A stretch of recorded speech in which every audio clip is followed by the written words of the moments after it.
Hello guys, welcome back to my channel. কেমন আছো তোমরা সবাই? আশা করছি ভীষণ ভালো আছো। ভগবানের কাছে প্রার্থনা করি তোমরা সবসময় খুব ভালো থেকো। তো চলে এসেছি আজকে আরও একটা ছোট্ট খাট্ট মিনি ব্লগ নিয়ে। আর আজকে ব্লগটা দেখে নিশ্চয়ই বুঝতেই পারছো আমি কবে থেকে কবেকারের এটা ব্লগ। হ্যাঁ, এটা ছিল দশরের ব্লগ, মানে যেদিনকে দশর ছিল। আর সেদিনকে ছিল আমাদের একটা মামাবাড়িতে নেমন্তন্ন, তো সেখানেই আমরা যাচ্ছি। আগে ওখানেতে পুজোও দিতাম। তো চলো কোথায় কি যাচ্ছি না যাচ্ছি সবটাই তোমার সাথে শেয়ার করবো। আর তার আগে বলো আমাকে কেমন লাগছে আজকে।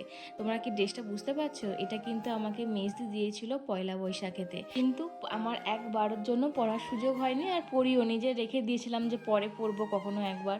তো আজকে ফাইনালি সেই সুযোগটা হয়েছে, ভাবলাম আজকে নতুন জামাটা পরেই যায়, পুজোটাও দেওয়া হবে নতুন জামা পরে, তো সেই কারণেই পরা। তো আমার ড্রেসটা এত ভালো লেগেছে, আর কলমকারি প্রিন্ট আমার ভীষণ পছন্দের, আর কালারটাও ভীষণ ভীষণ সুন্দর, আমার মায়েরও ভীষণ পছন্দ হয়েছে। তো তোমরা জানিও যে ড্রেসটা পরে আমাকে কেমন লাগছে আর ড্রেসটা কেমন। আর এটা মেজদি ফেসবুক লাইভ থেকে দেখে কিনেছিল। আমার তো ভীষণই পছন্দ হয়েছে, আর দামটাও কিন্তু সেরকম বিশাল কিছু ছিল না, ওই 450 মতন দাম ছিল একটা 2 পিস। তো যাই হোক, আমরা কিন্তু এসে গেছি আমাদের যেখানে মনসা পুজো দেওয়া হবে আর কি, ওটা আমার একটা মামাবাড়ি হয়। তো চলো সেখানকে আমার সাথে সাথে তোমাদেরকেও নিয়ে যায়। আর এখন এই গরমের চক্করে এত ভুলভাল বকে ফেলি ব্লগের মাঝে, কি বলবো, মানে এত তোদলে যায় যে কিছু বলার নেই। আমার নিজেই যখন ভয়েসটা শুনি তখন আমার নিজেরই হাসি পায় যে কী সব আবোল তাবোল বকছি কে জানে। আর তোমরা তাহলে কতই হাসো, মানে কে কে আমার ভিডিও দেখে হাসো বলো তো, আর কে কে আমার ভিডিওর জন্য অপেক্ষা করে থাকো সেটা আজকে অবশ্যই কমেন্টে লেখো। জানি দু একজনের বেশি কেউই হবে না, তাও আর কি ইচ্ছে হলো তোমাদের কাছ থেকে জানতে যে আমার ভিডিও তোমরা কতটা ভালোবাসো বা কেউ অপেক্ষা করে থাকো কি না। আমিও যেমন কয়েকজনের ভিডিও দেখার জন্য অপেক্ষা করে থাকি সেরকম আর কি। তো যাই হোক, আমরা কিন্তু এসে গেছি মায়ের মন্দিরে।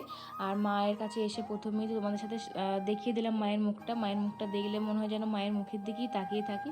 অনেক দিন পরই এলাম যদিও।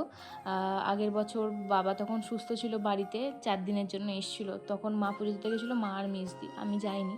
তো 1 বছর 2 বছর পরই গেলাম, বহুদিন যাওয়া হয়নি।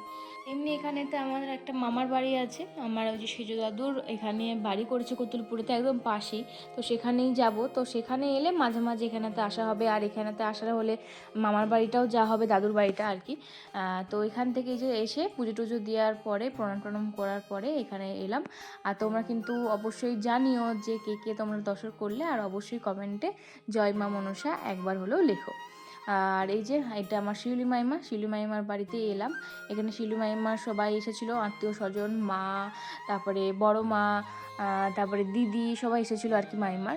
তো সেই সব এখানেতেই আর কি, যেহেতু মায়েরা দশর করবে সেই জন্য মামিমা ব্যবস্থা করেছিল মুড়ি, ঘুগনি, বেগুনি। কিন্তু বেগুনিটা আমরা খাওয়ার পরে মনে হচ্ছে যে বেগুনি তো সেদিনকে খাওয়া চলে না বলে না, সেই মানে লেলে জিনিস খাওয়া চলে না বলে সেদিনকে। তো বেসন ময়দা সেসব জিনিস আর কি, তো জানি না মাইমা কেন করেছিল, আর তখন আমাদের খেয়ালও থাকেনি। বাড়ি এসে যখন ছবি পোস্ট করছি তখন বড়দি আমাদেরকে মনে করছে, আচ্ছা তোরা কেন বেগুনিটা খেলি, তারপর আমাদের মনে হচ্ছে সত্যিই তো আমরা তো কোনো বছরই খাইনি, সে মানে এবছর খাওয়া হয়ে গেলো ভুলবশত। তো যাই হোক, সেগুলো সব মামিমা ব্যবস্থা করেছিল। আর মা আমাদের ঘরেতেও পুজো হয়েছিল, সেখানেতে ভোগ খেয়ে গেছিলো, চিড়ে কলা, তারপরে কি বলে দই এসব মেখে সেদিনকে কিছু খেতে হয়। আর একবারই নাকি ভেজানো জলে ভিজিয়ে খেতে হয়, তারপরে শুকনো খেতে হয়। তো সে মা তখন করলো দর্শন।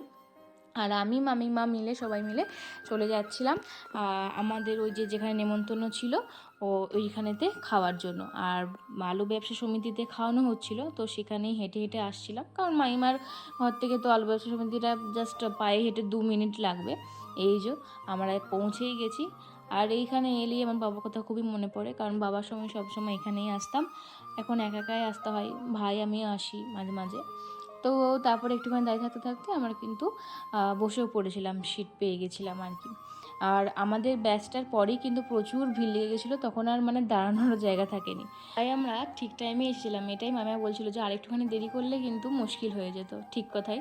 তো যাই হোক, আমরা তো বসে পড়েছি, আর প্রথমেই পড়ে গেল গরম গরম ভাত, তারপরে ছিল শাক ঘন্ট, শুক্তো, ডাল, আলু পোস্ত, চাটনি, আরও অনেক কিছু যেগুলো দিয়ে খেতে আমার ভীষণ ভালো লাগে। আর আমার কাজ ঘরে আলু পোস্ত খেতে আর শাক ঘন্ট খেতে সব থেকে বেশি ভালো লাগে। তোমাদের কী কী ভালো লাগে সেটাও কিন্তু জানিও। আর এখন আমি নিরামিষ খেতে এত ভালোবাসি যে কী আর বলি।